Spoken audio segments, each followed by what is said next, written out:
Hello, আসসালামু আলাইকুম। Welcome to my channel. আমি মাশকুরা আক্তার। আবার নিয়ে আসলাম ২ টা রেসিপি আপনাদের সাথে। আমি আজকে চিংড়ি মাছ ভুনা করব আর চিকেন আলু দিয়ে ভুনা করব।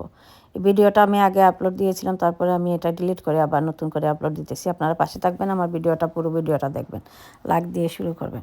আমি এখানে একটা কড়াই বসিয়েছি, কড়াইয়ের মধ্যে দিয়েছি তেল দিয়ে এটার মধ্যে দিয়েছি আমি ১ কাপের মতো পেঁয়াজ বাটা দিয়ে এটার মধ্যে দিয়েছি ১ চামচ রসুন বাটা দিয়ে এটাকে ভালোভাবে আমি ভেজে নেব। পরিমাণ মতো লবণ দেব, দিয়ে এটাকে আমি ভালোভাবে ভেজে নেব। আপনারা আমার পাশে থাকবেন, আমার পুরো ভিডিওটা দেখবেন, স্কিপ করবেন না প্লিজ। যারা ইউটিউবে দেখেন আমার পেজটা সাবস্ক্রাইব করবেন, চ্যানেলটা যারা ফেসবুকে দেখেন তারা ফলো দিয়ে পাশে থাকবেন, আমার সাথে থাকবেন প্লিজ। নতুন নতুন রেসিপি নিয়ে আসি, আপনারা দেখতে পারবেন। এখন আমি এটা লবণ দিয়ে দিয়েছি, এটা আমার পেঁয়াজটা ভাজা হয়ে গেছে, আমি একটু পানি দিয়ে দিয়েছি। পেঁয়াজটা ভাজা হয়ে গেছে, এখন আমি গুঁড়া মশলাগুলো